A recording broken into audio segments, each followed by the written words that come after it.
Yeah, greetings to all of you, comrades. Thank you very much for joining our session today again.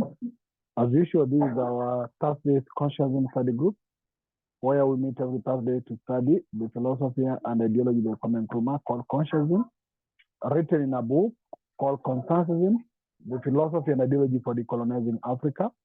And we have been doing the reading for the last few months, not few months, years. Actually, we are in chapter 3, and we might be moving soon to finish chapter 3. But yes, thank you very much for that. So today we are intending to read the paragraph highlighted. Just for your information, is that all our previous recordings of our last week's meeting is already shared in our YouTube channel as usual.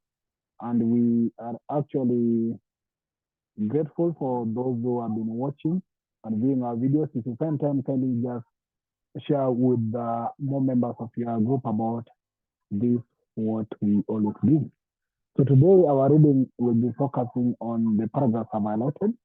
There are two paragraphs, but they are a bit tied together. So we'll be doing that, then we share our thinking.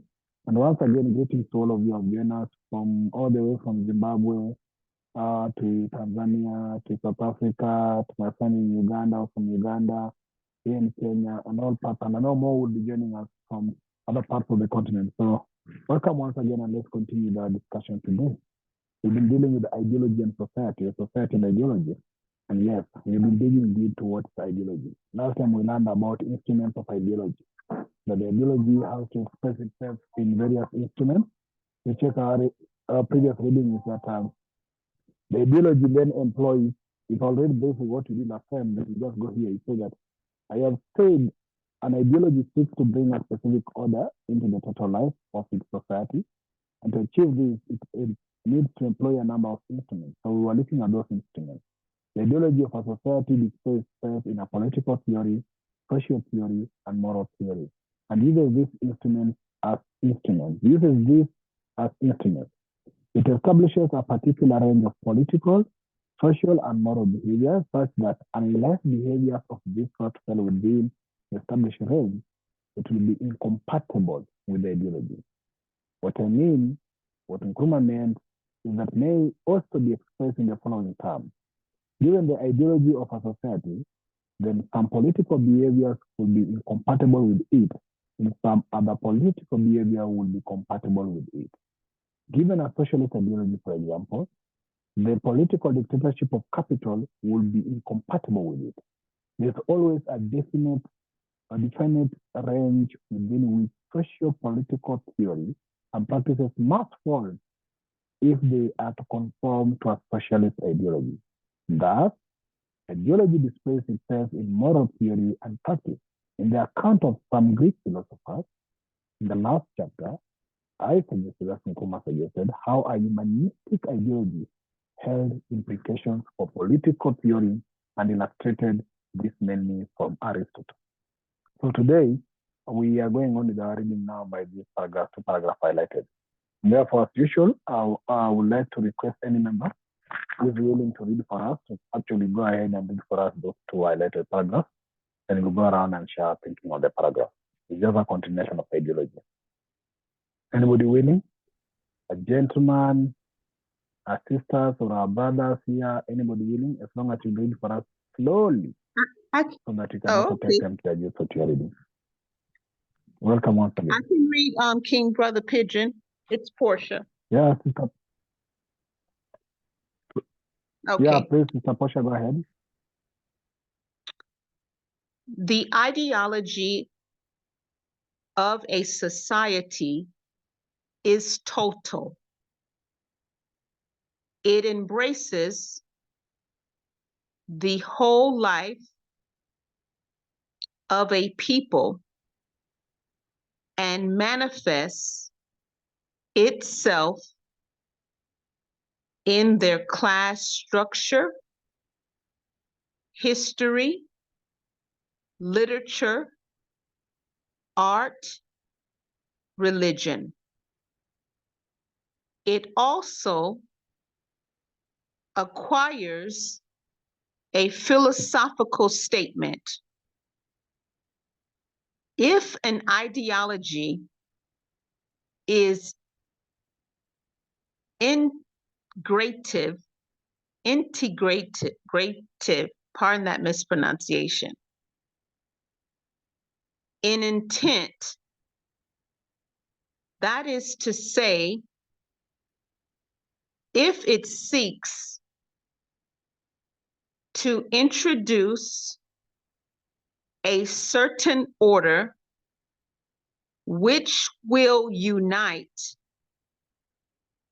the actions of millions towards specific and definite goals, then its instruments can also be seen as instruments of social control. It is even possible to look upon coercion as a fundamental idea in society. This way of looking at society readily gives rise to the idea of a social contract. According to this idea, man lived during certain ages in the dim past outside the ambit of society. During those ages, man was alleged to have lived a poor, nasty, brutish, short, and fearful life. Life, not surprisingly, soon became intolerable. And so the poor men came together and subtly, pardon again, agreed upon a contract. By means of this contract, they waived certain rights of theirs in order to invest a representative with legislative and executive powers of coercion over themselves. We know that the social contract is quite unhistorical, for unless men already lived in a society, they could have no common language, and a common language is already a social fact, which is incompatible with the social contract.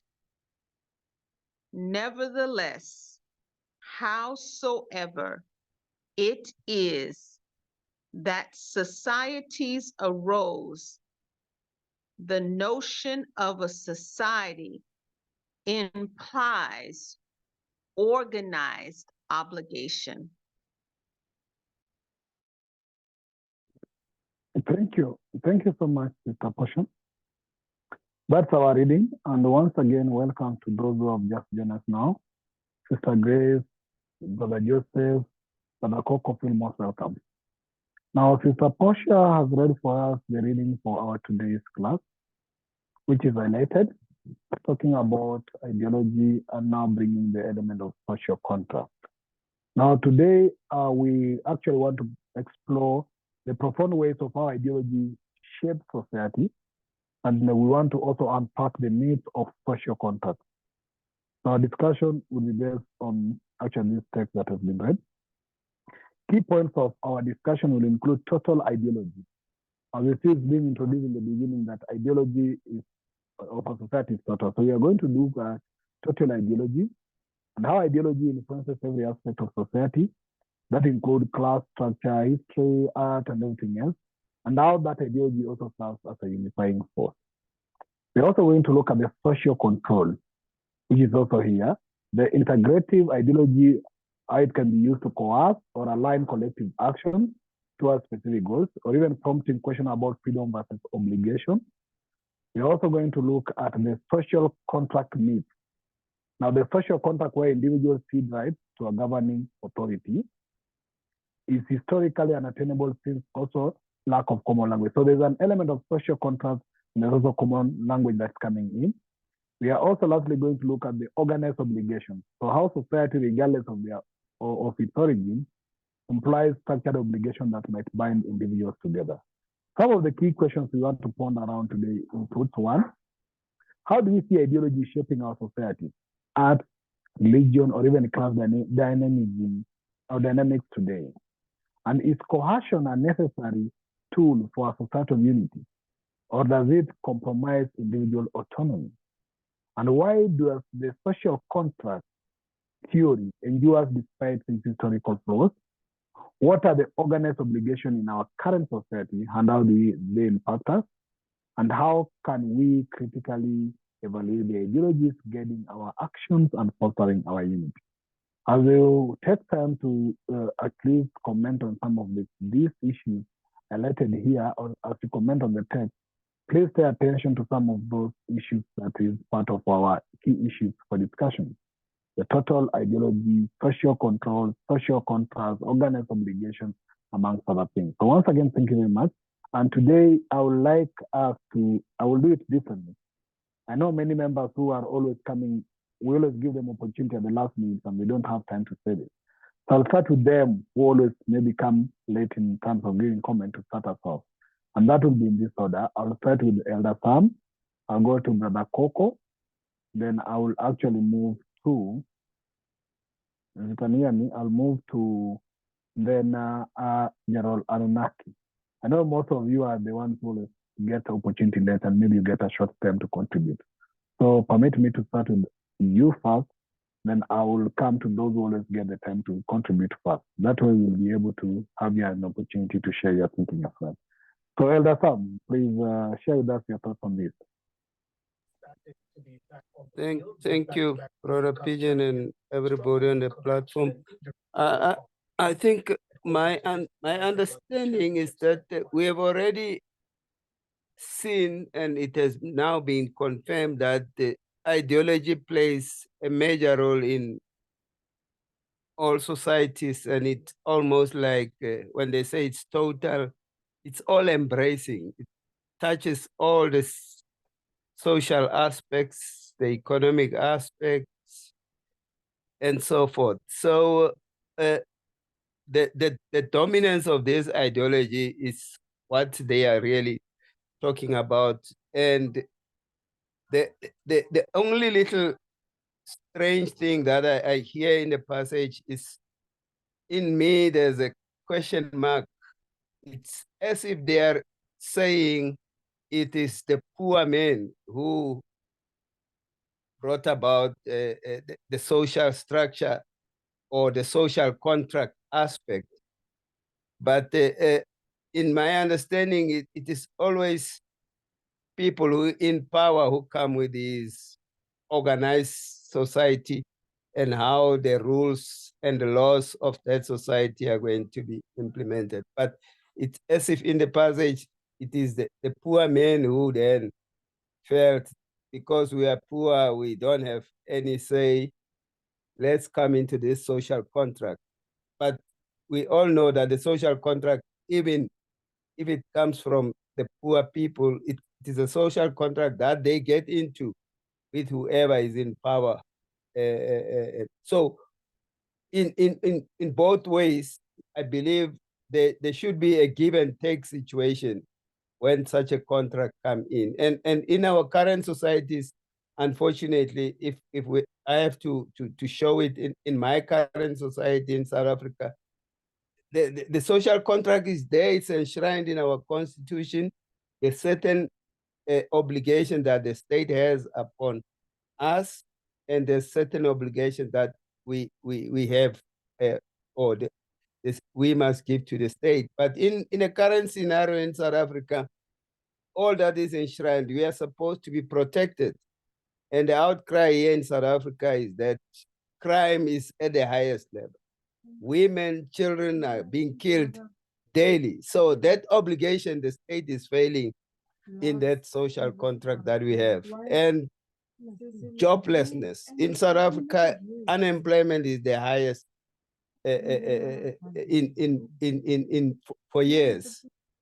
And the state is failing to produce work that are supposed to be catering for the people. So that social contract, who really manages this? And shouldn't we come to a state where those who are not giving their part, in this contract, should cede the power? For instance, in my case, shouldn't the government say, hey, we are failing to provide this and that and that, and therefore we are unable to continue in power? And maybe this is what is not clearly coming in what we have read now. Thank you.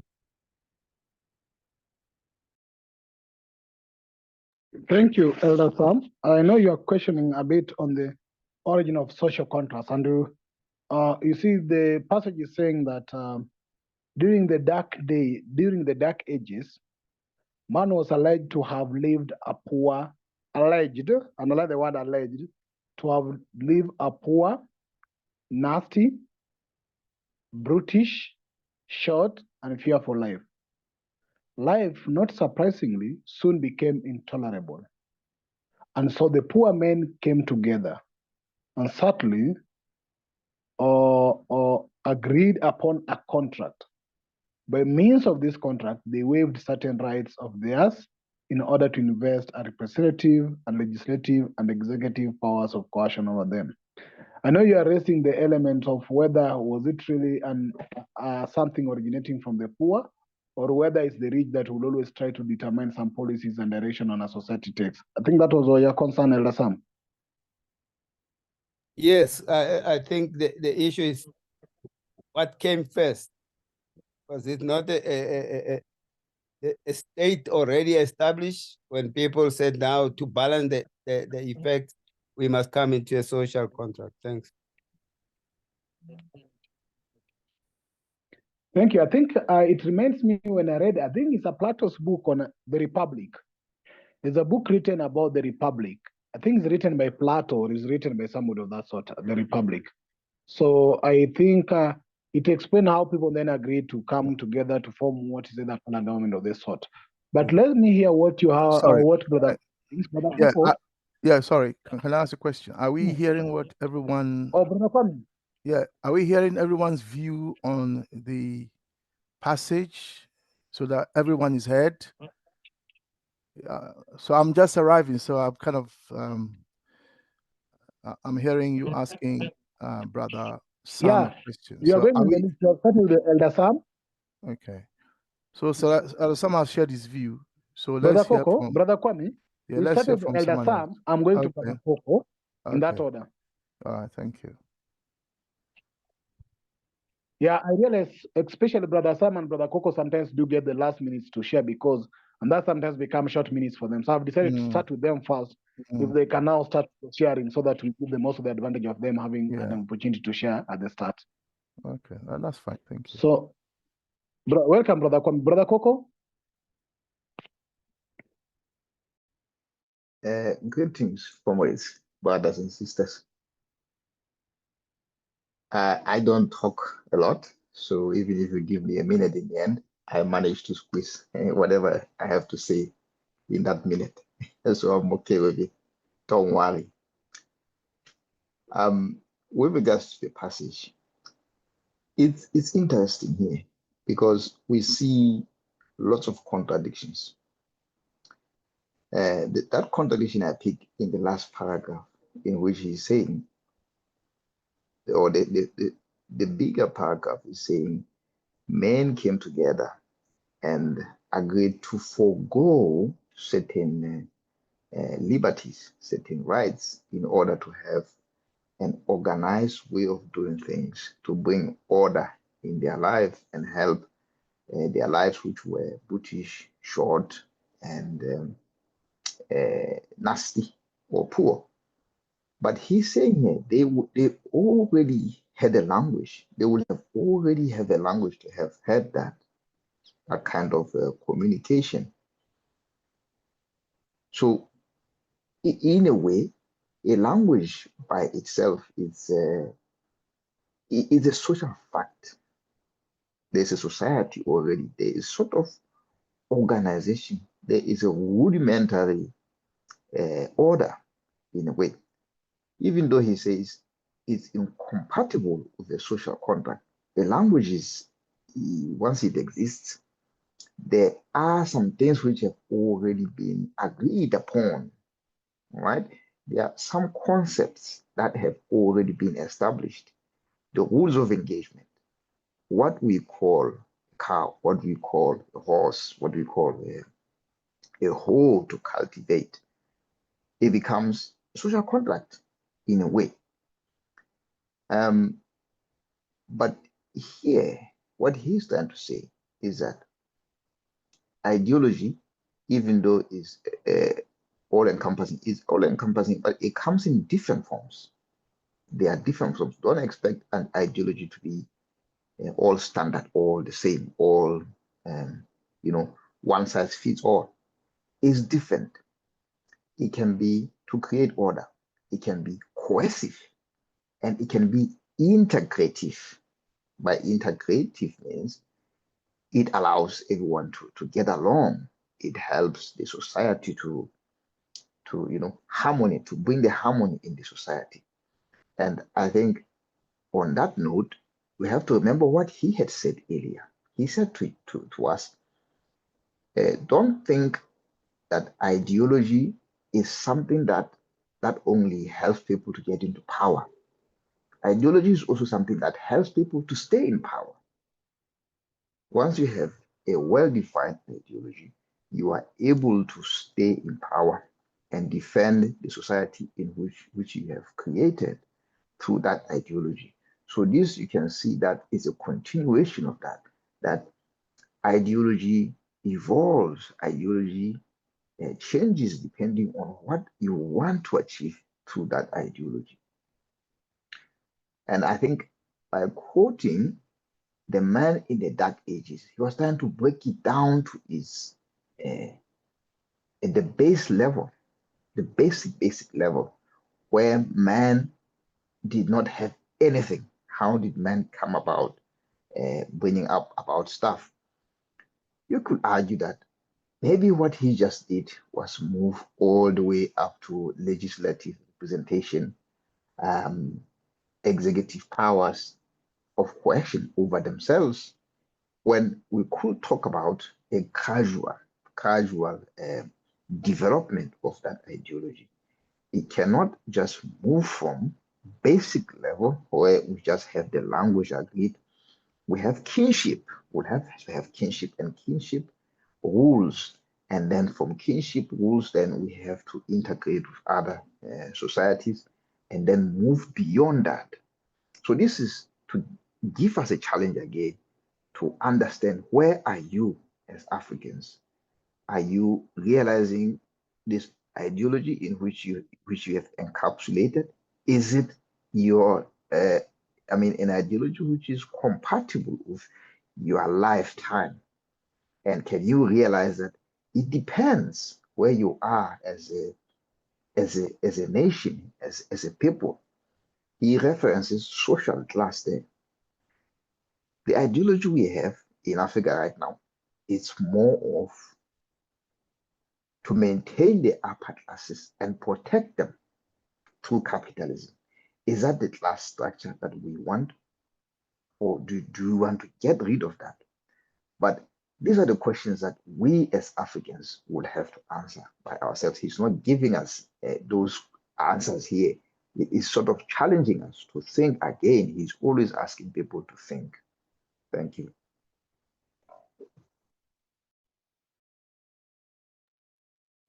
Thank you, Brother Coco. I'll go to Sister Chisomo. Then I'll come to Ras Pala.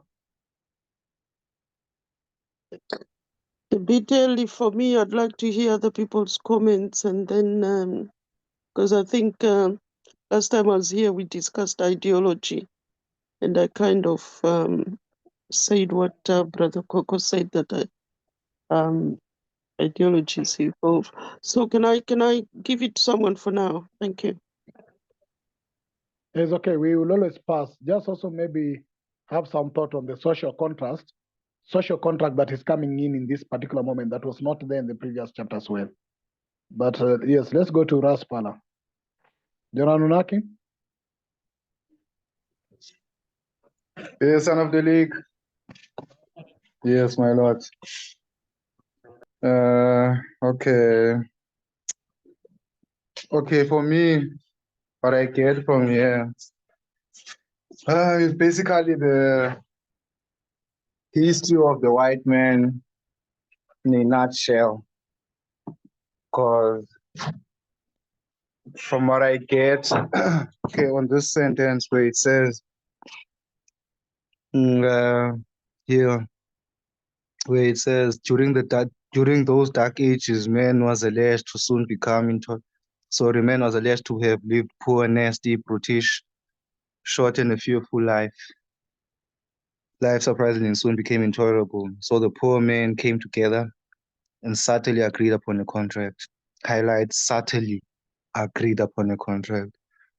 By means of this contract, they weave certain rights of theirs to invest representative, legislative, and executive powers, coercion over themselves. So, from what I get in this brief sentence, from what we recall in the Rastafari Mystery School, another organization, we're busy with world history, we find out that approximately about 6,000 years ago, there was a climatic weather that was catastrophic on Earth. So this weather resulted in the El Niño and those other dramatic weather patterns. And there was a huge flood because of the ice that was melting on the on the poles of the planet. So now these white folks, they were there, obviously. Europe is not so rich in minerals and vegetables and stuff. So obviously it was difficult for them when they came out of that flood period. While for us, 6,000 years ago, we were re-establishing Egypt and other things in Africa. So it was well for us. So in that difficult condition, they were forced to unite. Hence, I say on that part where it says, and subtly agreed upon a contract. Because initially, I would say they didn't know how to even write a contract professionally. So they just came together and they ganged and they started attacking all the people around the planet. And that's where we are today. So yeah, that and then the last part, it says here, nevertheless, it says, for unless men already lived in a society could have no common language, and a common language is already a social fact which is incompatible with the social contract. And this is true because I was talking about the history of the white man. Now I'm talking about the history of the black man. Now our history is that we come from riches, not from catastrophe or whatnot, not. So for us, our parents or ancient black ancestors had already developed a common language. And that is the languages we learn from mainstream academia, the ancient languages, which is your hieroglyphs, your Sumerian texts, your, what is this one?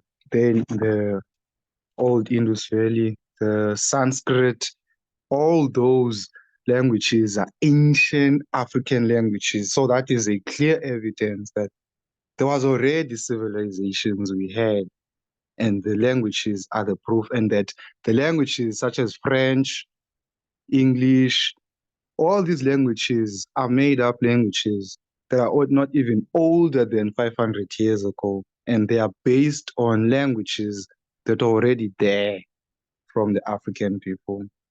So really, as I close, a social contract, the idea of a society, I agree with the great Kwame here that the idea for society is an organized obligation, because as it comes back to what we were talking about, I think it was the first chapters where it was saying that we as the people in society don't have a different way of thinking. And so that's where the hierarchy comes in. So I can say that that thing that I said I agreed on the issue of social hierarchy, I can come and plug it with this organized obligation. It goes hand in hand. Thank you.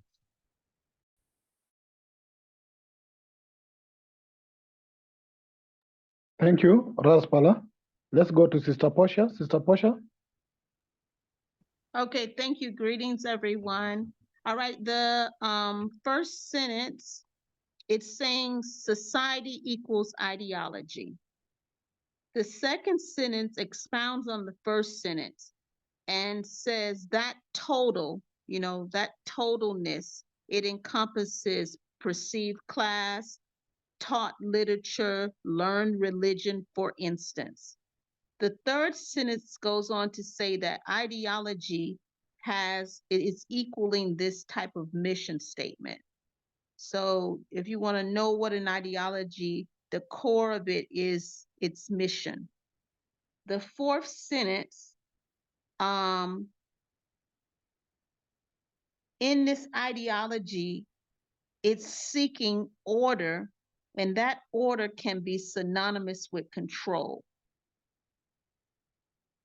In the fifth sentence, that control can be synonymous with coercion. And then in the sixth sentence, so then you're talking order in order to control, in order to coerce, which becomes a contract. And then in the seventh sentence, back to the sixth sentence, is interesting because that contract, you can see it, for example, in religion. And I'm going to just bring up Islam, the faith of Islam, because I'm watching this Turkish series. And it's interesting because that series, it's the total, and I'm laughing not at Islam, I'm laughing because it totally contradicts Christianity.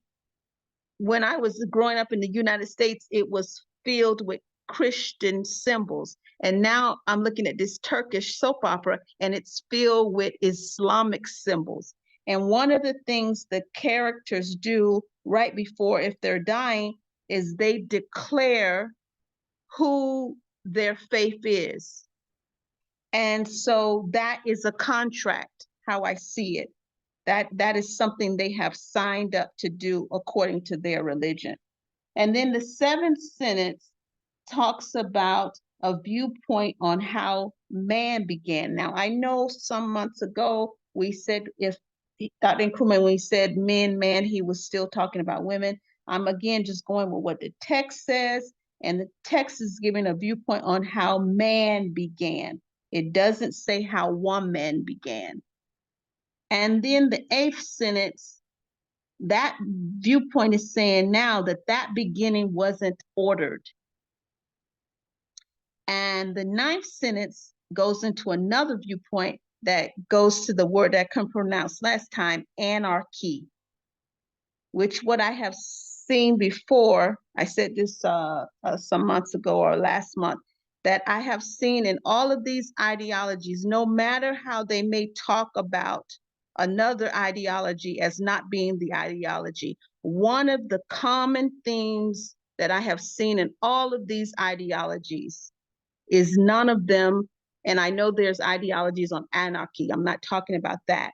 They refuse anarchy, most of them by and large. So anarchy, this viewpoint is saying, is not living. Anarchy is cruel. And then the 10th sentence goes on to say, to prevent anarchy, a contract is to be formed. And this is interesting because the power with the people. We say that a lot, the power is with the people. And I know a King brother talked about how they are psychologically, financially, emotionally, agriculturally suffering in South Africa. And that power with the people. And so you have this, and it's so common throughout the world, you have few people getting away with this this coercion, this control, which the people, the power with the people, gave them the contract, and it has gotten out of control. And this is what the King brother general was talking about. And then the 11th sentence is in that contract, that power, even though it rests with the people who have now given it to a few people to, govern them, they're going to lose certain rights for those people. It's for, here it says someone to control, to coerce them. So they're giving that, we the people give that up.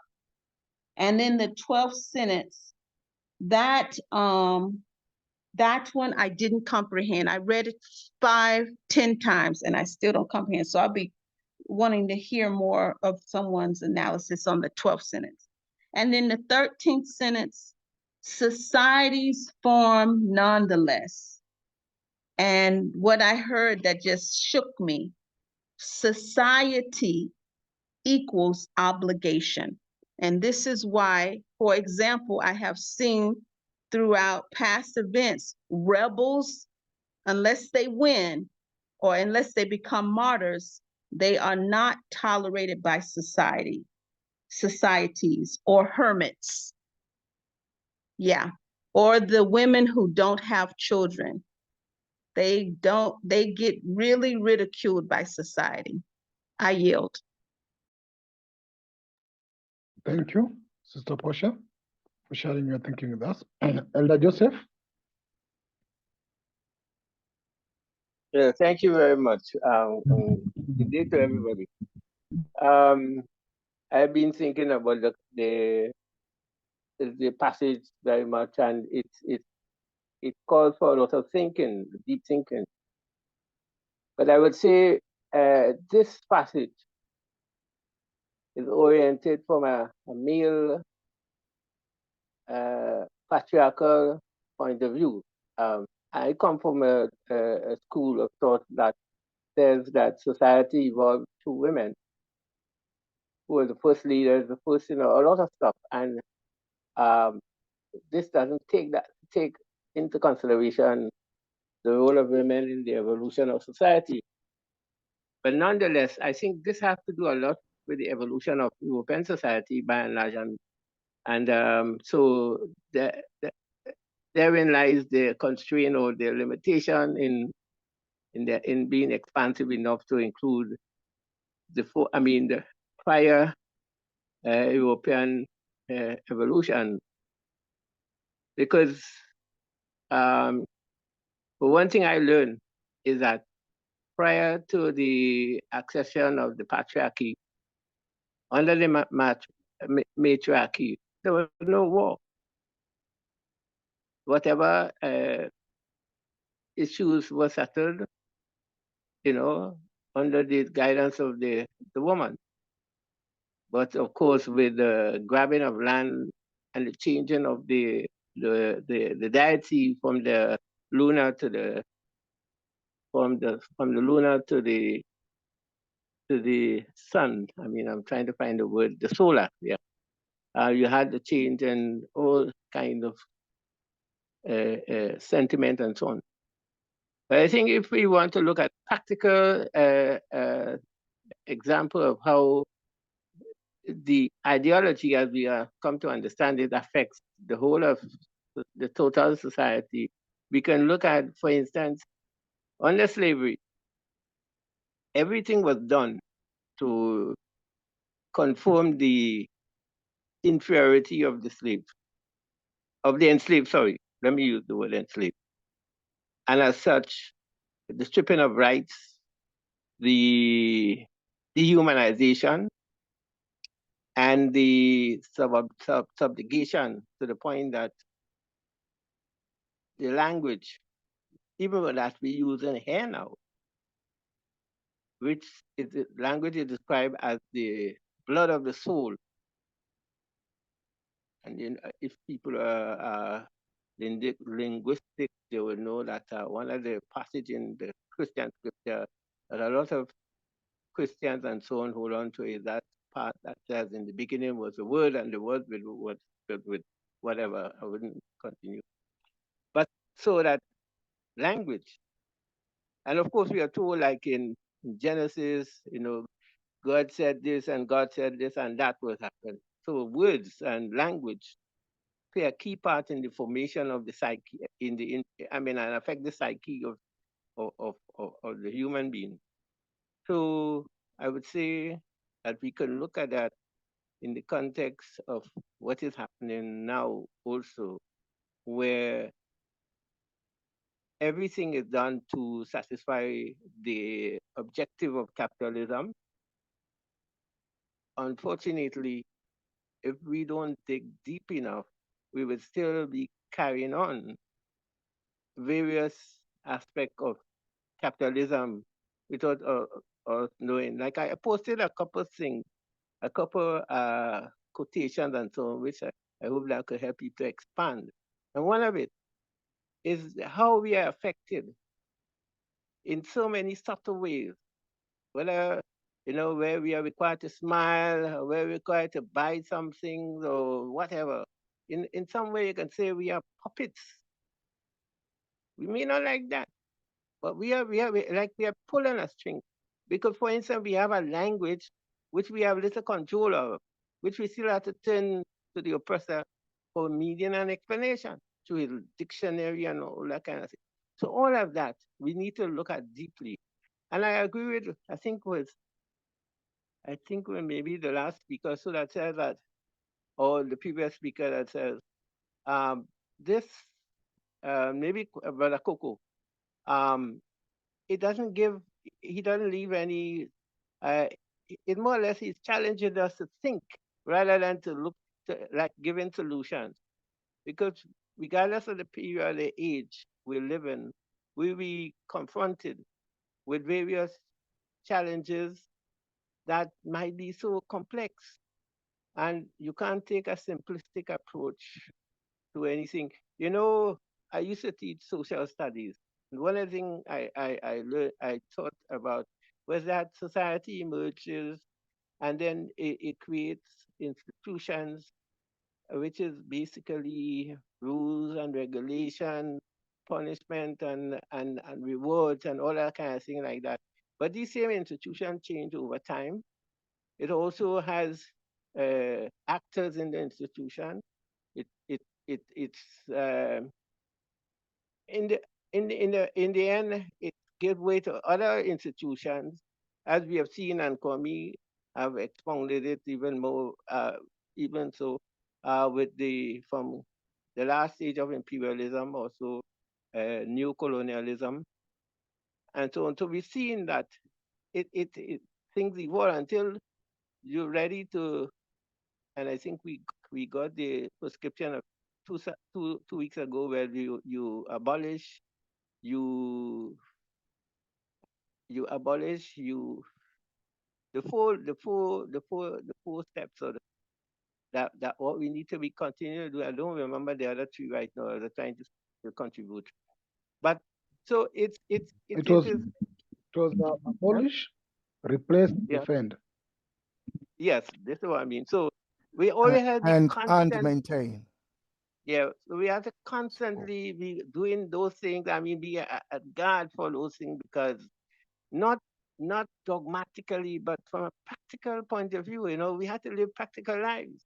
But it has to have a certain level of sophistication, which sometimes seems to be lacking. Like, you know, so I mean, there's so much that could be said in terms of how this passage helps us to understand what is happening in in our modern time. And unfortunately, when you think about the African experience, it's about division, it's about competition, it's about subservient to the imperialists and so on, and it's very despicable. Finally, in terms of leadership, one of the things I understand, although it might sound primitive, is that as society became more, and uh, uh, uh, that would be part of what I said earlier about how society um how society evolved.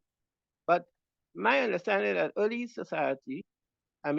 people deciding that things would get a little complex, decided to ask a few people, not in the kind of elaborate way that we have, formal way, you know, to perform certain functions in time of crisis and calamity. And once these things were finished, once these things were mastered, then people went back to a level of equality or egalitarian, doing what they do, what's expected of them, holistically. So this specialized leadership thing, which probably has sort of become drunk on ideology, or ideology become drunk on it, as maybe might be a misnomer,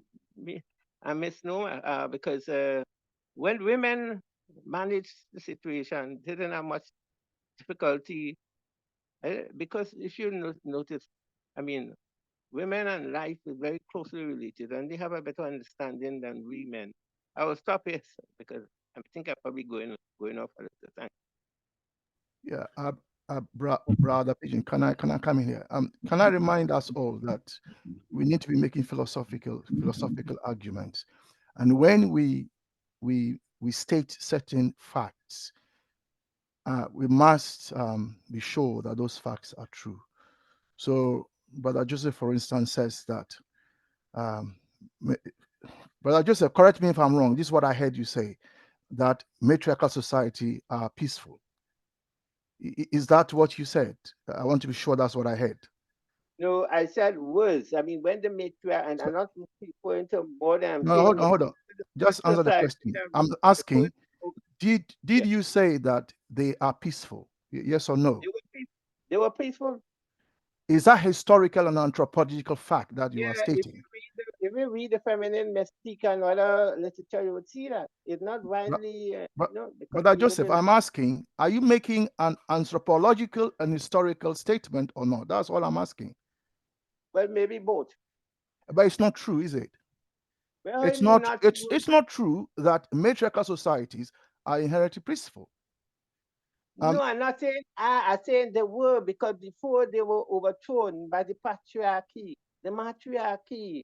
I mean, you could go and study it. The matriarchy was the one that, when the men went out and hunt and so on, was the women that were to keep the society going. No, what I'm asking is, but I just said what I'm asking is, I understand that part. That's not the part I'm asking you about. I'm asking because I want to be sure that's what I heard, that in matriarchal societies there is peace.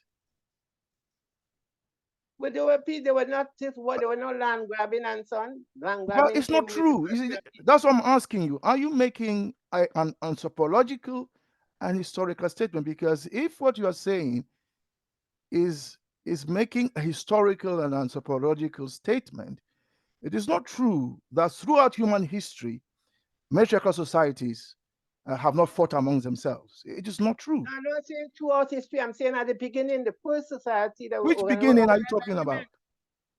I'm talking about the first organized human beings. When was this? Women. Because when the men went and hunt, when the men went to food. But Joseph, when was this society? I mean, before the patriarchy. Anyway, okay. Can I? It's fine. It's fine. It's fine, brother. Brother is fine. I can't give you actual date. Brother is fine. Depending on where the school of thought we come from. I mean, the thing about it to me, this thing, what I respect for me, this thing is laden there with the intellect of the male. Sorry, all I'm asking is, I don't know if you know this for a fact, that one of the wars against the British was led by a woman called Ya Asantewa. The Akan society is a hold on. I'm talking to what I'm saying is that what we're reading here is a lot based on modern, I mean recent. I'm talking about if we take the whole of the experience of human beings when women was the ones who organized society. That's what I'm talking about. But Nkrumah is not setting his view here. He is telling you what has been said. Anyway, I am not. You're thinking on what, Brother Joseph, your view, your thinking on what you've read is fine. We are all here to share our thinking. Yeah, so but what I'm saying is that Can I finish? Can I finish? Can I finish? No, can I finish? You're telling me it's not accurate, it's not true. Brother Joseph, can I finish? We are all here to share our thinking on what we've read. And you shared your thinking. And that's what you shared. That's okay.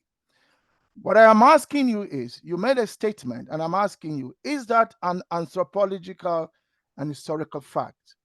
And you repeated that is what you said. I'm saying both. I'm saying that it is not historically and anthropologically true. No, if you were taking it from a Western or no, not from a Western. I'm not talking from a Western view. No, if you're saying that from a male-dominated patriarchal thing, then that is the case. No, I'm not. I'm just saying that if you look throughout history, there have been war in matriarchal societies. That's a historical fact. I'm talking at the beginning, madam, mister. I'm talking about at the beginning. I know there's still which beginning are you talking about? Which beginning? I'm talking about society at the dawn of human existence. When was this? What do you mean, when was this? Yeah, this dawn. I mean, that's where you come in with the dates and so on, with the period. Okay. No, but that's... Anyway, okay, that's fine. I can't tell you the exact date now, but I can tell you, this is one of the fallacy, unless we get that correct. Unless we get that correct, we'll be spinning top in mud. Because what the women, fallacy? the role of women at the beginning, which are circumvented by men. I mean, but African societies, if you look at the work of Dr. Sheikh Anta Diop, the Senegalese historian and physicist, his work has shown conclusively that African societies, one thing that is common across African society is matriarchy. So I am not, and Nkrumah himself comes from a society that is matriarchal. You see, so all I was asking you is the question. It seemed to me you were making a historical statement. I was asking you. But even the word historic is problematic. That's what I say about we live in a language that limits our capacity to be expansive. History. What is history? History. Okay, so your history then, in your history. No, I'm not talking about history. I didn't mention history. Oh, history. Can we say history? The evolution of life in its whatever. All right. Can I also then, at this point, make it clear to all of us that we are all free to share our thinking, but why we should tell people that it's not true? Why we say that it's not true? Historically, it's not true. If you don't agree with it, agree with it, then you don't agree with it. But you don't understand people think it's not true. Not the first time I hear you folks doing that. I mean, people have Listen. We talk about sharing. When we share, brother, knock out. brother, the Padre War of 1803 to 1837 was a civil war within the Minan Kabul society. And this is a matriarchal society.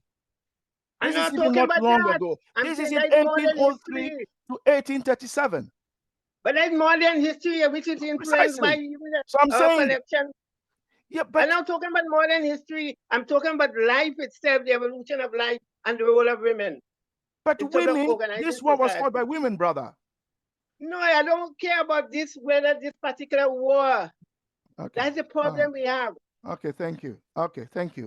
Can I just remind all of us that yes, we should share our thinking, and you are free to share what you like. But if you make statements which are your thinking, be prepared to be challenged. Brother Pigeon, carry on. Thank you. I'm saying so because I've kept quiet because we want to hear from everyone before we come back. But I've heard a few statements that I just wanted to clarify.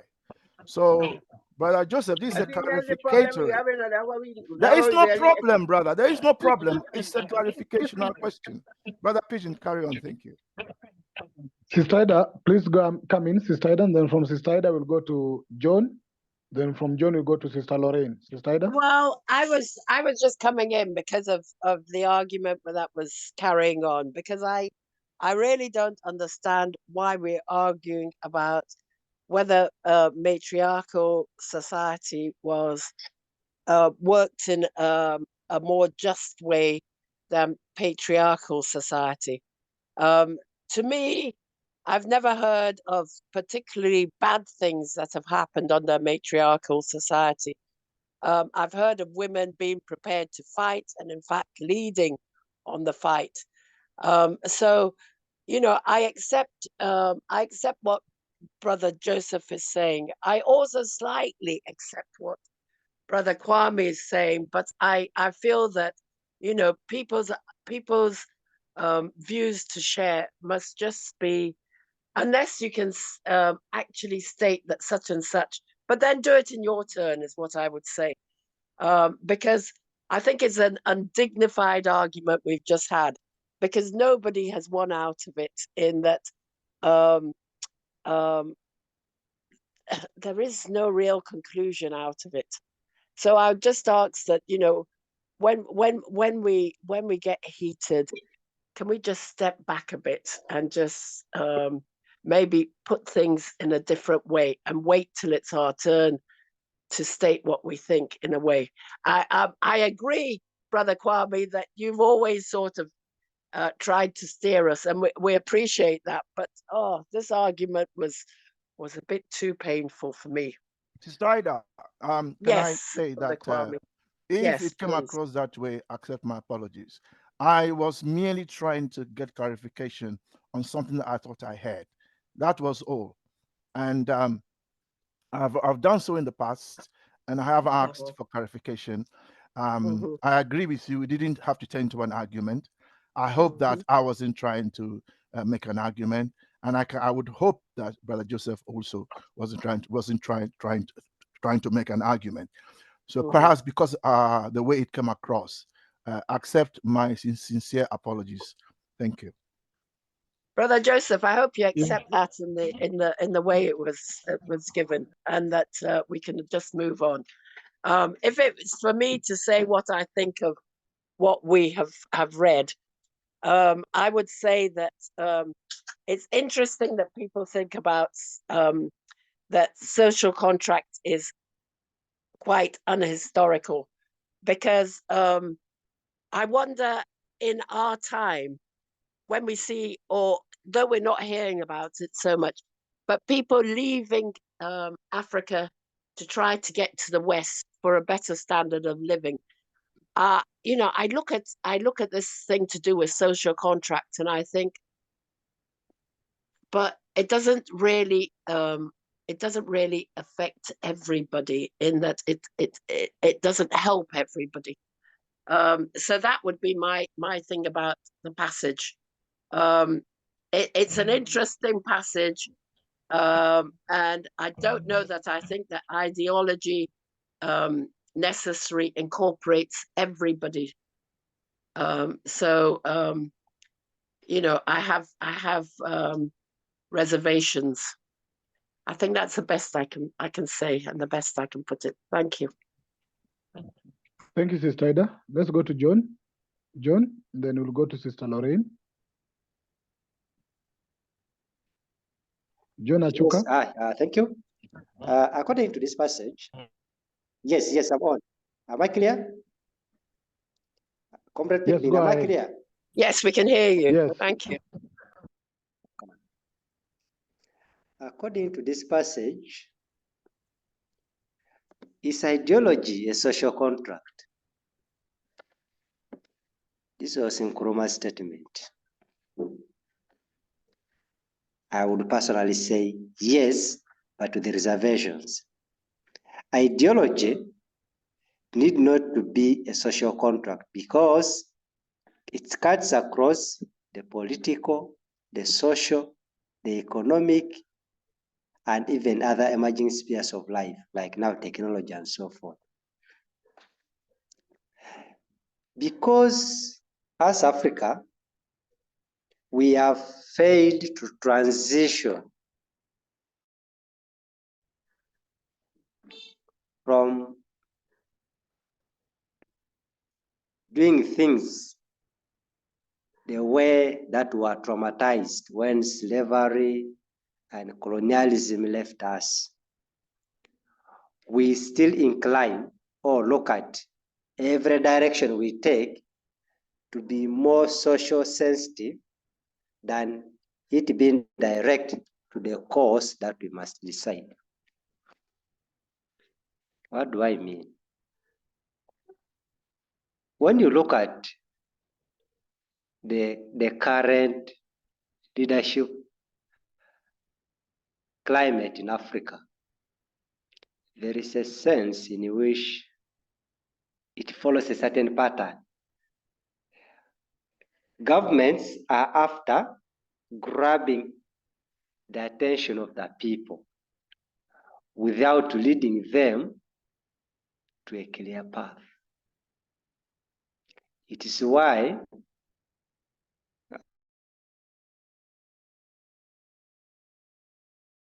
I would quote a small part. There is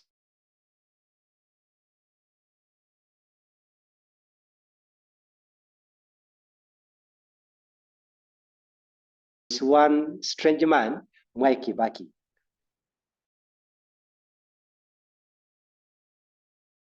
This is somebody who appeared from by binding, integrating the political, the social, and the economic spheres of the country. And they were able to make progress socially, economically, and even politically. And it's the reason that's why he's one of the celebrated economies as well as governments in East Africa. It has small challenges which Comrade Pigbin is trying to be part of the solution. But in general, our ideologies as Africans, okay, we would love to have one ideology.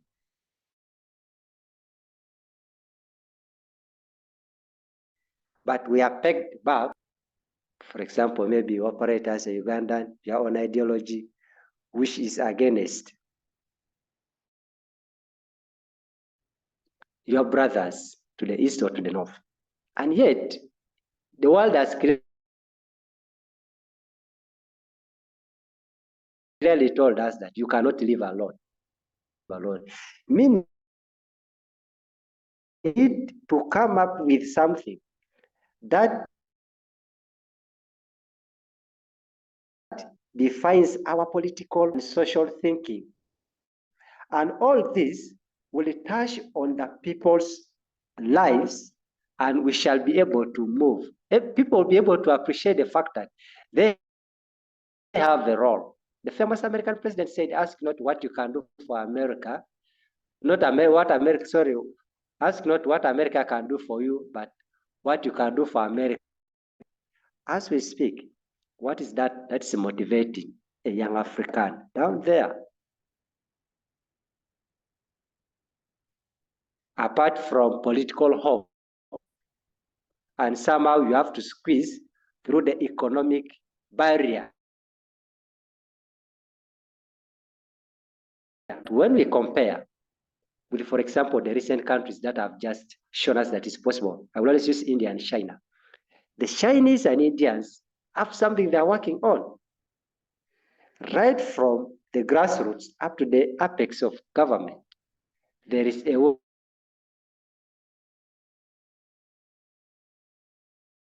way in which they are thinking and taking things. Have to share their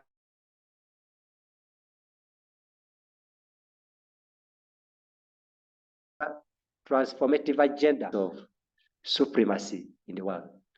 I would like. Thank you. Thank you, Brother John. Sorry, Thank can you, I Brother ask a John. question? Brother Bishop, can you hold on? Brother John. Brother John? I thought I heard, did you say that Come on. Yeah, question. Did you say society is ideology? Please come up again. That society is ideology. Sorry, you are muted. Can you clarify that part for us? Society is not.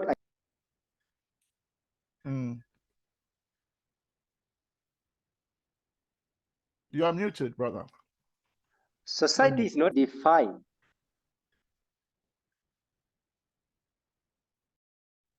by the political interaction of all these three spheres.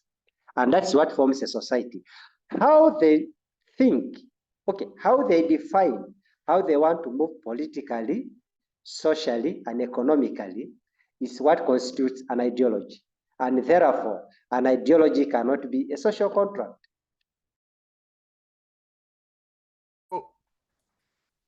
Does a passage say that a contract is an ideology? A social contract is an ideology?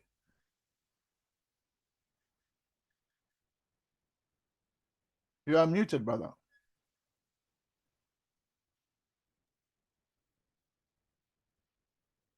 Yes, I was going to go back to the passage, and my question was, I know it has appeared in some ways.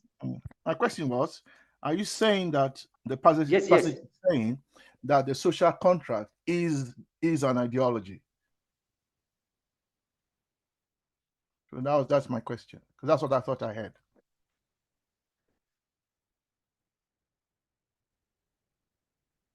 Okay, if you read the second paragraph, where it says, by means of this contract, which is a social contract, they waived certain rights of theirs in order to invest a representative with the legislative and executive powers of coercion over themselves.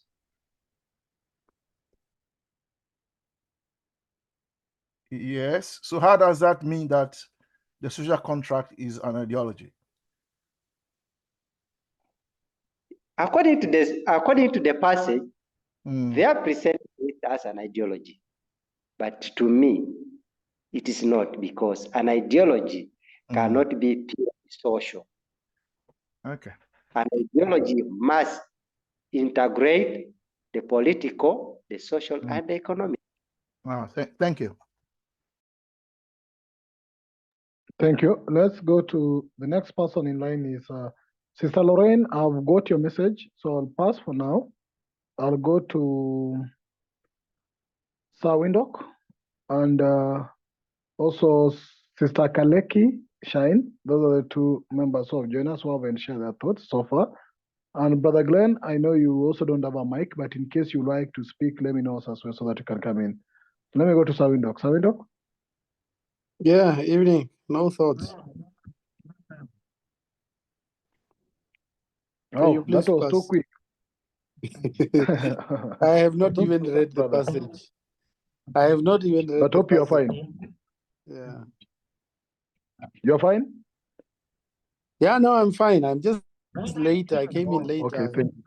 I did not even get Okay, time to thank read you. the passage. Thank you. Sister Keleki? Keleki Shine? Hello, good evening. Good evening, I sister. came, I came not long ago, so I didn't follow the discussion. Well, so I will need to give my input next time. Sorry. Yeah, welcome. I think it might be your first or second time on the Thursdays. I know you join on Sundays or Thursdays probably, but yeah, we'll be sharing our thinking as usual. So in case you feel to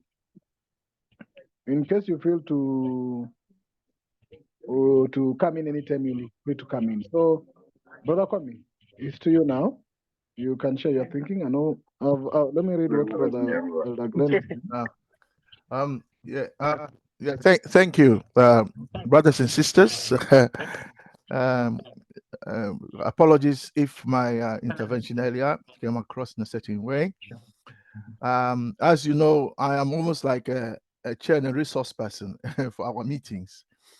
So that's why I kind of come in from time to time, but it's never to derail anybody's sharing. Brother Glenroy is here. He will bear me witness. When we meet, everybody speaks their mind. He was with us when we started face to face. I think he's the only one who is here. If I can, yeah. Brother, yeah. Brother Glenroy is the only one who kind of was there in the face to face meetings. So yeah, Brother Gloria, thank you for confirming what I said. And we read and then we share our thinking. So sorry if it came across that I was challenging anybody's thinking. We don't challenge people's thinking. We interrogate them.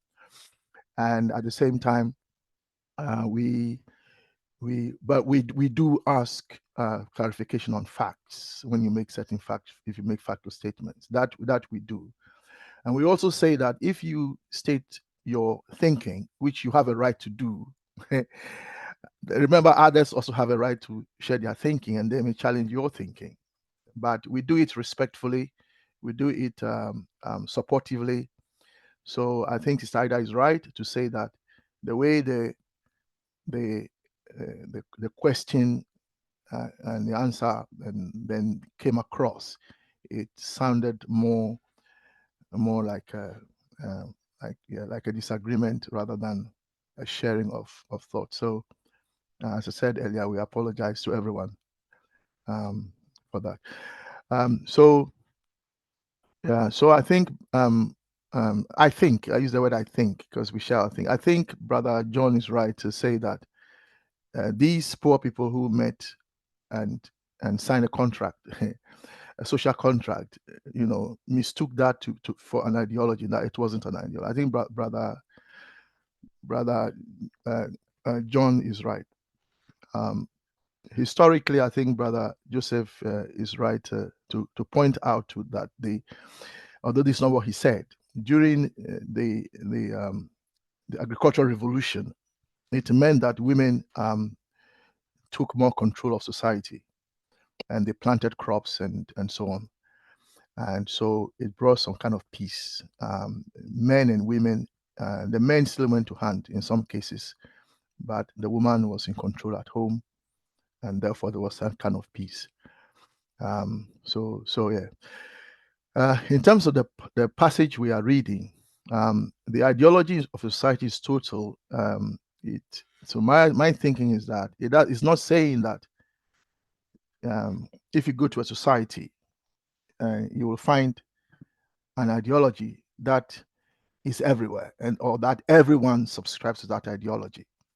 What it's saying is that the dominant ideological group would like the ideology to be the dominant ideology. They want it to be total, although that will not happen because of dialectics.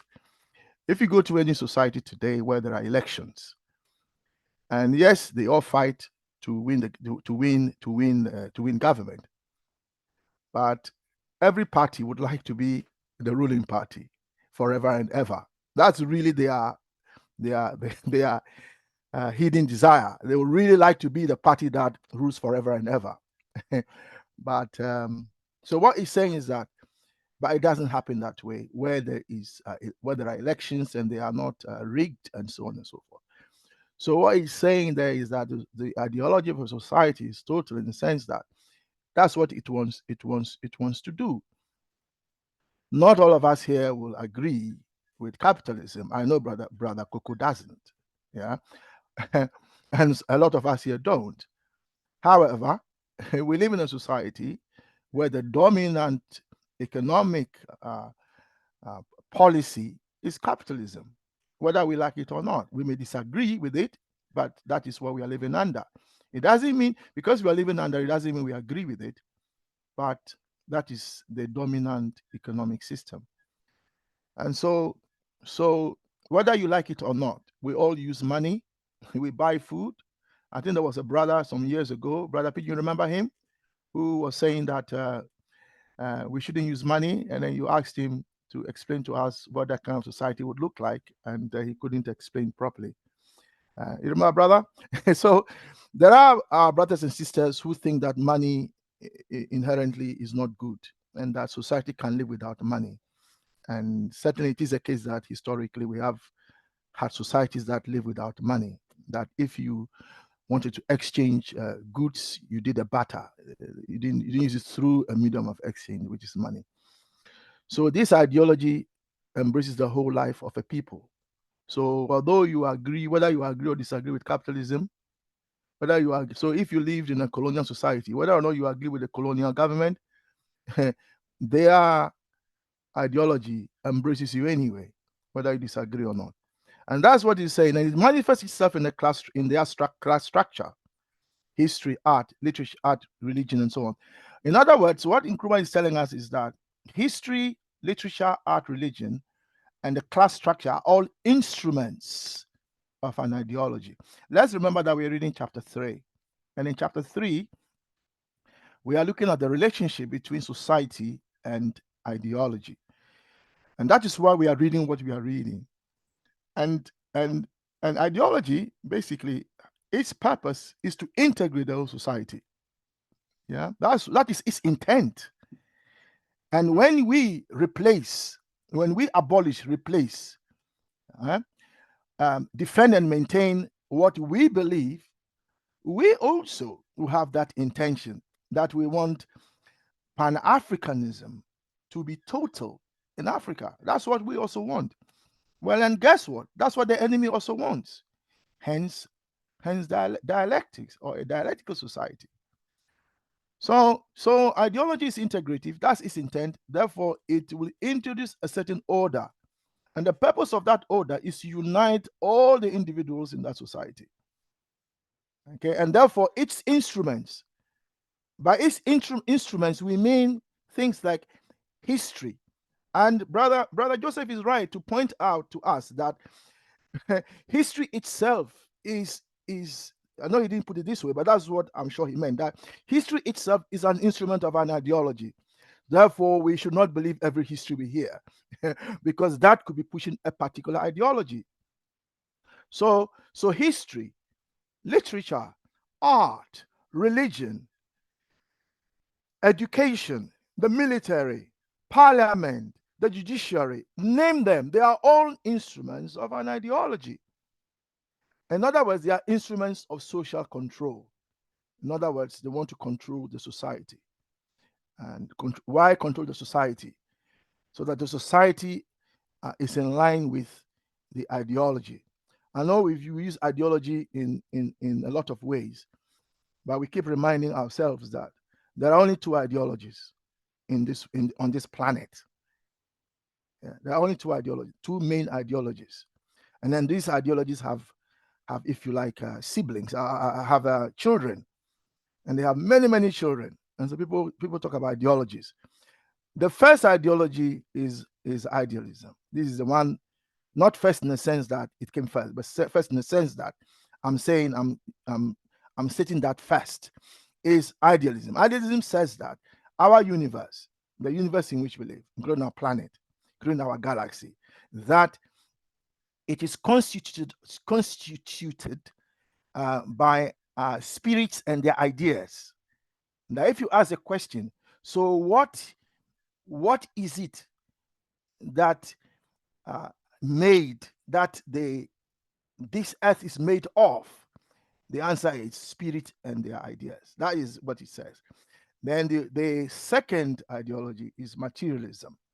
And that says that if you ask that same question, the answer is that which constitutes the universe is matter. And by matter, we mean it in a scientific sense. At least we here.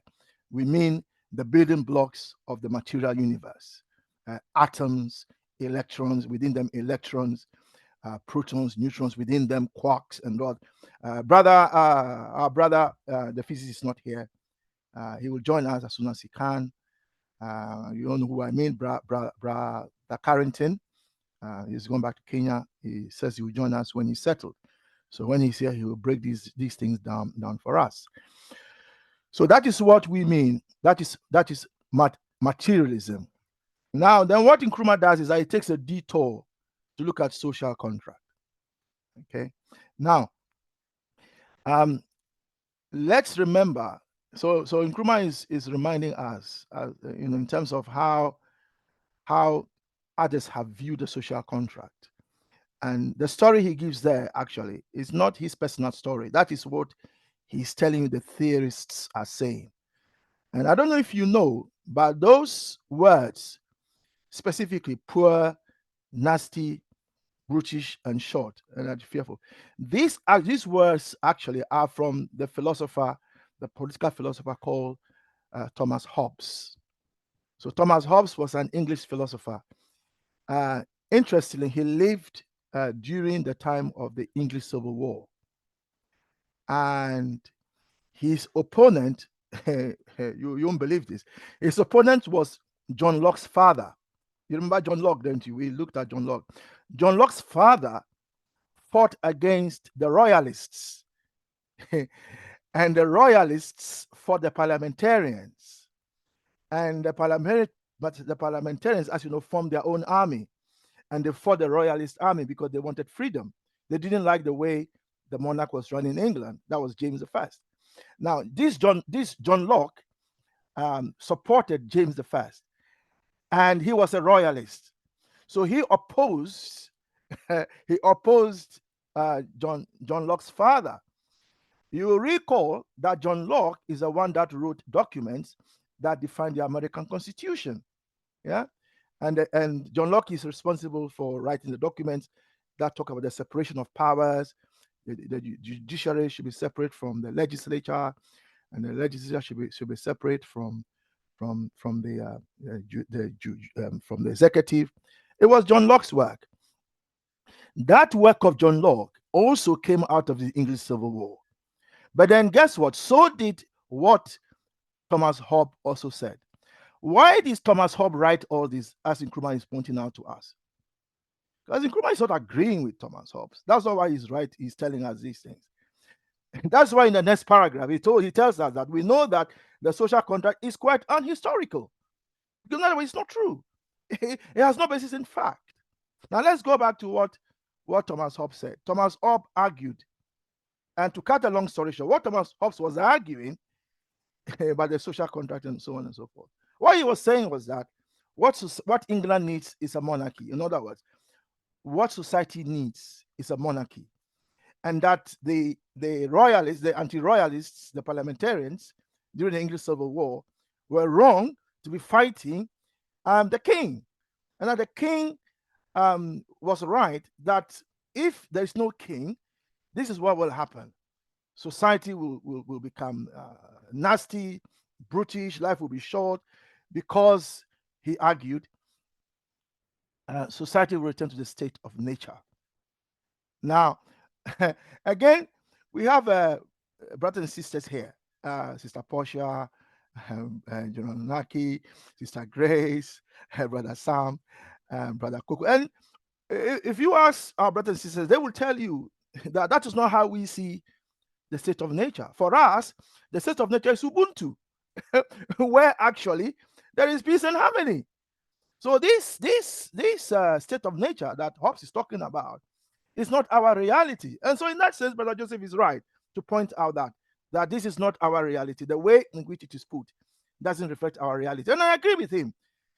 I'm adding that this is not what Nkrumah is not telling us what his position is. He's just telling us how the argument has been made for monarchy, although he didn't mention that. So the poor men came together and certainly agreed upon a contract. And by means of this contract, they waived certain rights of theirs in order to invest a representative and legislature. And this is what happened in England, by the way. But Hobbes was making a philosophical argument that what he's saying applies to all societies, which is not true, as some of you have identified. So then the next paragraph, Nkrumah brings us to reality and said that, look, all that, although he didn't mention Hobbes' name, all that these theorists were saying, and remember, these theorists, Hobbes were not the only theorists. Yeah, there were others going back to Greek society itself. So Nkrumah is saying that the social contract has no basis in history. Why? because for men to talk and say let's agree a contract, it means they were already talking. It means they had a language. It means they had a common language. And a common language is a social fact. And so it is incompatible with a social contract. So Nkrumah then brings us back to the African reality, if you like. So he goes on and says, well, nevertheless, howsoever it is, societies arose. The notion of society implies organized obligation. And I think that we all here will agree that in an Ubuntu society, we have obligations. You can't just go into somebody's land and kill them, kill kill the man, kill his wife, kill his children in an Ubuntu society and say that I've taken over the land. And then you go further, organize people, an army on horseback, ride through society, kill anyone who opposes you, and then you impose yourself.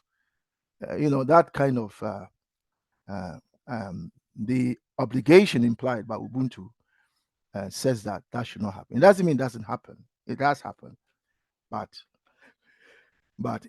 that is not the obligation you are required. You are required to respect in such a society. So I will pause there for now. Thank you. Thank you, Brother Komi. And it's very important that you shared your thoughts as well and try to give us the history behind the text and clarifying that this is Nkrumah describing the situation as it is, rather than saying that this is opinion.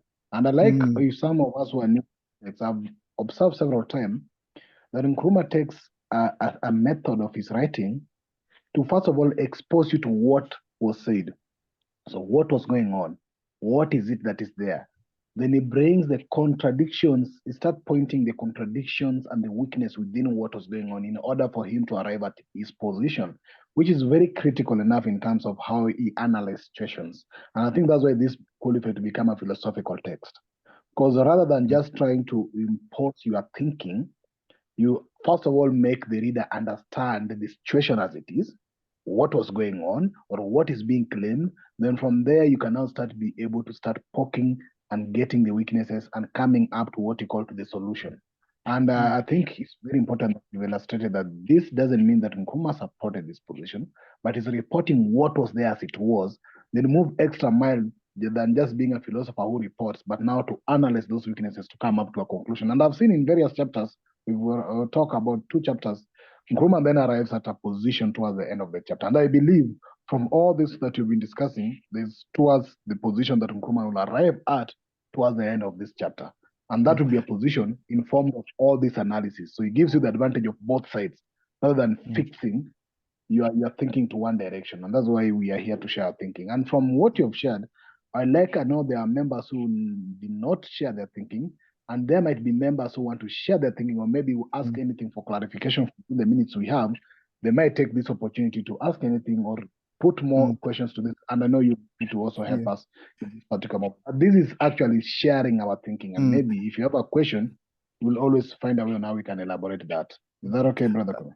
Yeah, can I make 2 more points and then so the first thing, Brother Pigeon. So Brother Pigeon. Yes. While Brother Sawindo? Kwame is there. While Brother Kwame is having the floor. So I'm yeah, hold on. I want to make 2 more points so that to enlighten the issue. Sawindo, let Brother Kwame finish the 2 things he wanted to highlight, and then now we Yes. can come back and maybe you can raise anything else. Is that okay, Sawindo? I'm doing that for the benefit of all of us. Sure. So those of us who are interested, Thomas Hobbes, the words that we read, nasty, brutish, and short, that's in the context of his political philosophy. This is in his book called Leviathan in 1651. That's the first point. So those of you interested, you can follow that up. The second point I also want to make, again for the benefit of all of us, is that just to shed light on that Thomas Hobbes was pro-royalist, as I said, during the English Civil War. He supported King Charles I and advocated for a strong absolute monarchy as the best means to prevent chaos and violence that he witnessed during the conflict.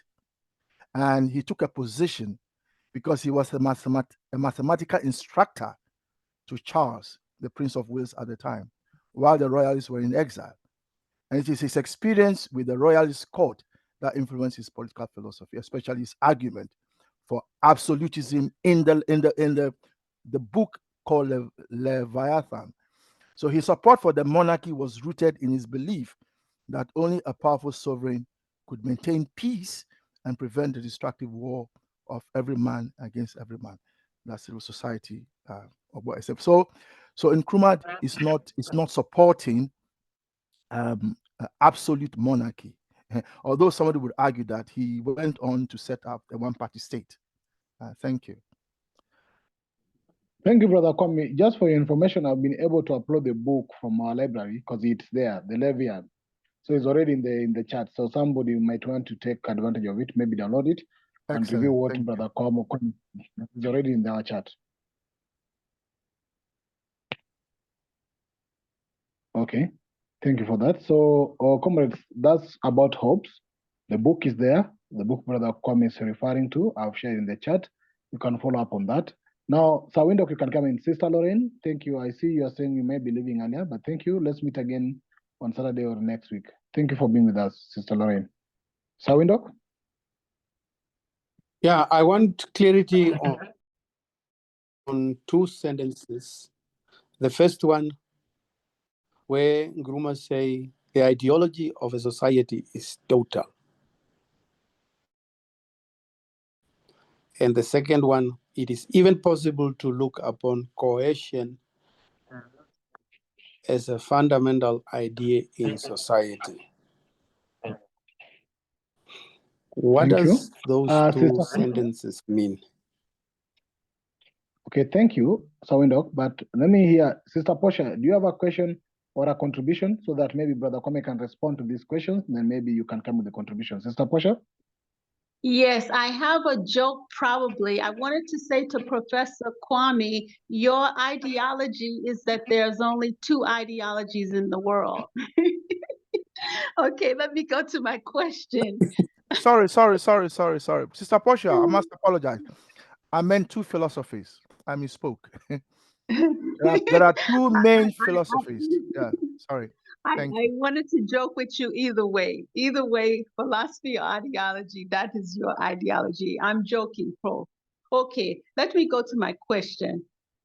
Who came up with the definition of philosophy that we are currently using, Kibalanese, and the definition of ideology that we are currently using? Thank you. Brother Kwame, you can go ahead with the tune, then maybe you can take more comments or even any questions that can come. But comrades, Brother Kwame, encouraging us also to share our thinking, but it's good also to ask questions as well. And I am the main resource person for our meetings. That's why, brother, welcome. That's why I intervene sometimes. And I'm also the chair of the group, and I'm also the chair. I'm actually supposed to chair this meeting, but I don't chair because I'm normally late because I'm coming from school. So Brother Pigeon steps in and chairs for me, for which I'm very, very grateful. So yeah, so I wasn't being rude or anything, brother, welcome. I think I have explained. I don't know if you heard me, brother, welcome. The ideology of society is total, meaning that the dominant ideology is pervasive. It's pervasive, and because the intent of the dominant class or the dominant sorry, the intent of the dominant ideological group is to dominate society totally, because they don't want competition from any other group, because that's their intention. They try and totalize the ideology. And how do they do? They do it through the instruments of history, literature, art, religion, and so on. Those of you who are following the current fracas between Israel and Iran will, if you've listened to some of the arguments, you will hear, for instance, that when the Ayatollah took over, they changed all the curricula in schools. They rewrote everything. And then if you go to America, one of the American presidents, who was a historian at a university, I'm trying to recall the university, when African Americans were all dismissed from the government of America, so there was a time when African Americans were everywhere in government in America. And when there was a president, I'm trying to remember his name, when he came into office, he dismissed all of them.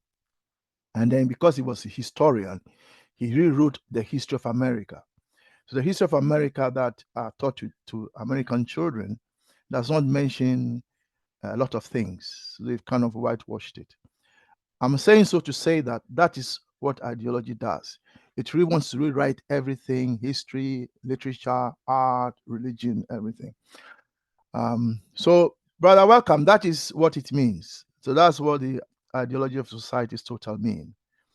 Yeah. Which was the second one you wanted clarification on?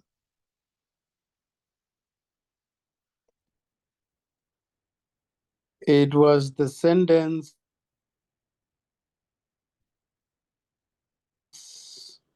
that says, let me try to look for it again. Okay. Whilst you're looking for it, let me answer Sister Hold on a second. It's okay. Whilst you're looking for answer Sister Portia. Sister Portia. Yeah. The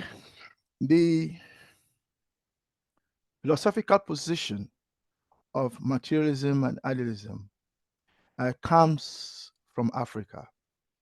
So I have a document here by Dr.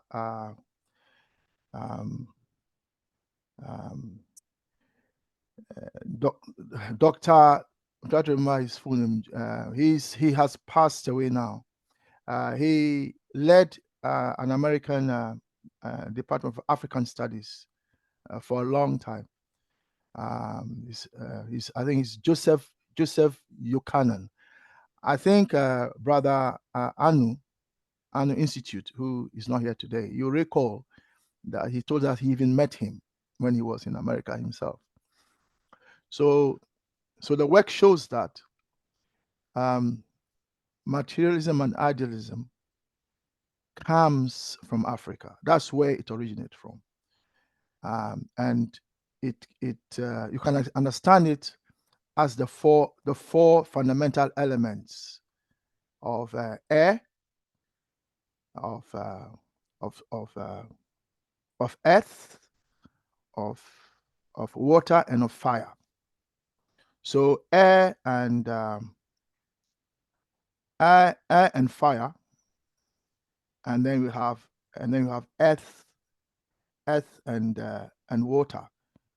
In other words, what we are talking about are the fundamentals of materialism and idealism at the same time, in the sense that you have and science, because you have solids, and then you have liquid, then you have gas, and then you have plasma.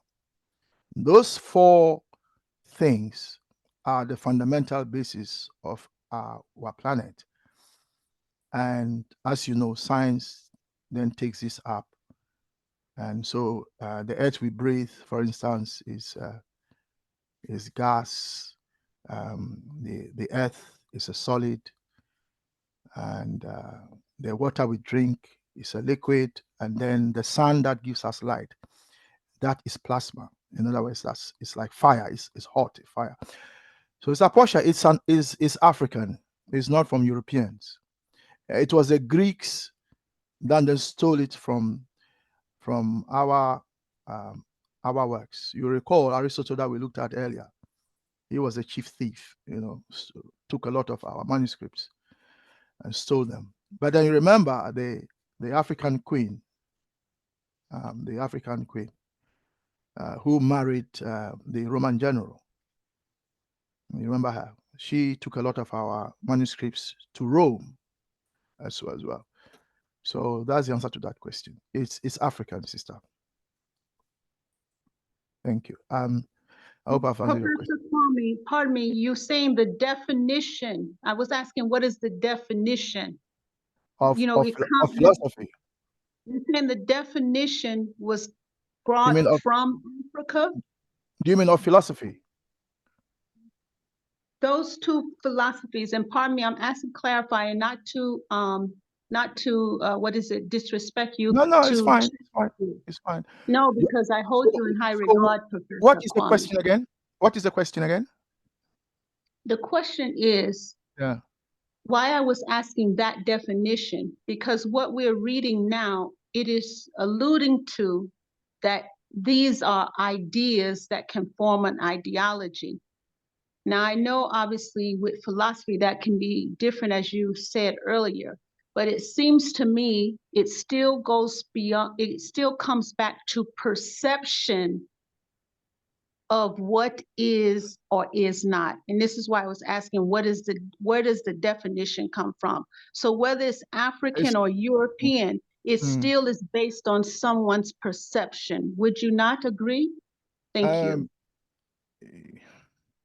Your question is very loaded, sister, because there's a tinge of idealism in there, that it may be rooted in the mind, and therefore the source is spirit and ideas. I can detect that in your question. I have already explained, if you recall some time ago when you made certain statements, I said that how you posed, I'm not saying you were an idealist, but I said how you said it, that's how it sounded. And you said you weren't. That's fine. The materialist position is that nothing originates from the mind. The mind is not the origin of any idea. All ideas come from your material environment. That is where it comes from and enters your head. So the mind by itself is not the origin of ideas. Now, idealism claims that ideas can originate in the mind. That is what idealism claims. And the materialist position is that the materialist position is that the ideas come from your environment. So the definition of ideology comes from your concrete material environment. And if it is in your head, it is from there that it entered your head. That is the argument. You may disagree with it. I'm just sharing with you what the materialist position is. Yes, Brother Pigeon. Brother Kwame, Sister Portia was probably putting the question on when we define what is a philosophy, when we define, giving the definition of a philosophy, or even when we define what is an ideology, not in terms of what is either materialism or idealism, but how did we come how do we come up with the definition of what is a philosophy, But or the definition brother, of what is and yeah, that's brother Pigeon, you recall that Sir Welcome asked this very question, and you, yes, if you recall, you even looked at the dictionary, put it on the screen. So if you want to do that yeah. for us again, and we all discussed the word ideology itself and where it comes from. Do you recall? So Yes, I in one of recall. our, but anyway, so okay, somebody else can respond I also to the forgot to share question. my thinking, Brother, Brother but Kwame. let me, sorry. I also forgot to share my thinking, but go ahead. Yeah, I was going to answer Sir Welcome's second question, and then you can come in. Brother Welcome, what was the second question? I'll be brief, Brother Pigeon. Ideology of a society is total. Yeah, we dealt But with that. said, What's the second one? you said it seeks to dominate the whole society. The mere intent to dominate, does it make it exclusively total? No, that is its intent. Doesn't mean it happens in reality. Yeah. So that it means it's not. That is the intent. It doesn't mean it always happens. Yeah. So ideology of a society is not total. It's total in intent, yes. Because total it's total in the sense. So yeah, it's total in the sense that it embraces the whole society. If you, brother, welcome, if your philosophical position and you become a president, you would like that to be total, wouldn't you? Yeah. Yeah, that's what it's saying. Society is ideology is total. Thank you. Then my second question was, it is even possible to look upon coercion as a fundamental idea in society. Yeah. What Do you remember? mean? Yeah. You remember the discussion we had? His sister Ida said that she didn't believe that that the men had any good intention for society. You remember that interesting discussion we had some lessons ago? Yeah. So yeah. So what you are reading, if you like, alludes to that. I want to be brief because Brother Pigeon wants to share his thinking. Thank you. Thank you, comrades. I will also be very brief, and thank you for the interaction today. I hope I tried my best to ensure that each member at least shared their thinking, and we had at least more time, around 20 minutes or 30, for more comeback. And apologies, I think Sister Tapua was not able to join us, but she's been trying to be in and out, and probably she had network issues. Now, my concern will be on elements of ideology. Now, if ideology is to be total to take control of the society, which means the procedures of that can be either coercive or in any other way possible on how it then takes control of the society. Because you remember, we were reading last time the purpose of an ideology. It seeks to bring some order and some goal, in a definite goal of either peace in a society. Then my key concern today is on this element of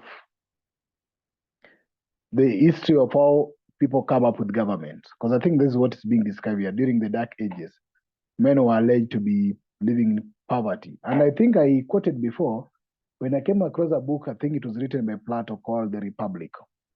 And Plato is trying to give some reasons on how did people come to form a government.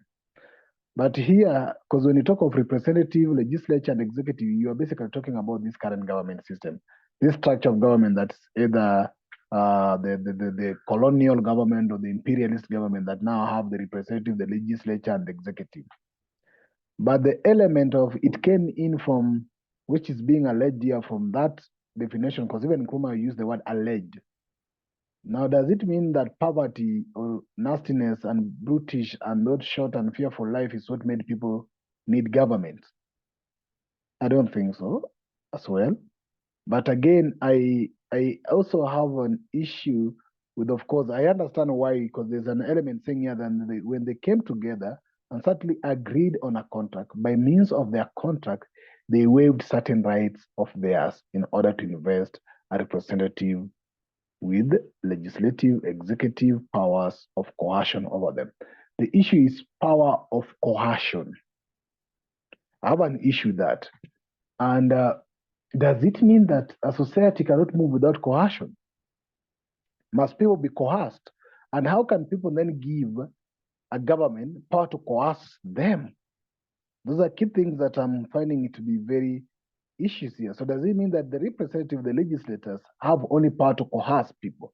Because I know we are taking away the individual liberty so that we come up to a group agreement. But does it mean that if we say that we are leaving our independence and move into a united format or a united government, does it mean that by pushing that unity is giving unity to power to coerce us rather than unity to power to collaborate and work together? So I have issues with coercion. And yeah, I see it as a contradiction coming in.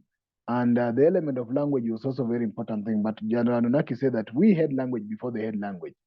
We had our own hieroglyphics and our writings, and we could understand hieroglyphics and writing. So maybe then this element which Brother Raspala was mentioning, maybe this was trying to describe also the white society when they were trying to create their society. How could they agree on a social contract when they did not have already a common language? But Africans had the means of writing and language of writing hieroglyphic long time ago. So those are a few things that I wanted to point to. But back to you, Brother Kwame, maybe to also remind us on the topic of this coming Saturday. Before I bring to an end. Brother Pigeon, you want to be president? You're talking about you have a problem with coercion. So when we form United Africa and we have spies amongst us, you think there will be no spies working for the enemy? What shall we do? Just let them go free. We won't lock them up in case they do damage to us.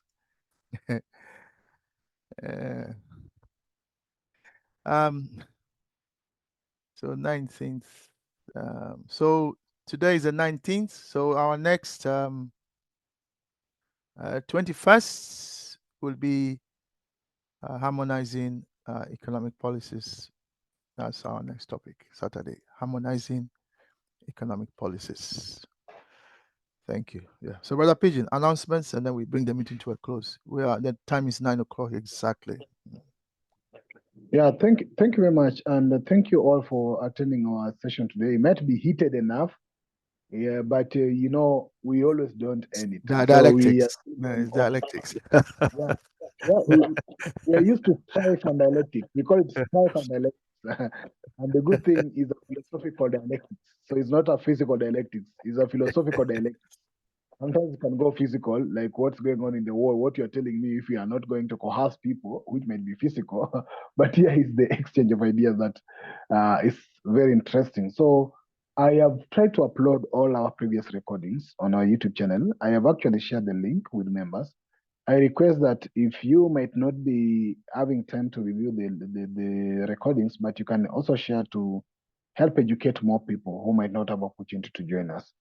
And yeah, so therefore, we will be sharing the link again for this Saturday with the agreed topics. And next Thursday, we will proceed with where we've left it. We've just paused. We don't end our meetings. We just pause because there's a lot, it's a continuation of our reading. So thank you very much for your time. Thank you very much for your contribution. If there was any dialectics that came in, understand it was dialectics, and let's encourage dialectics because that gives us room to improve our thinking and share together. So I wanna thank you for your time, and may you have a lovely evening to you all. And let's meet on Saturday, or let's meet on Thursday, or if you're attending the Swahili classes, let's meet on Tuesday. Bye-bye for now, and thank you very much. Thank you very much. Good night, everyone. Good night, everybody. Thank you. Good night, everybody.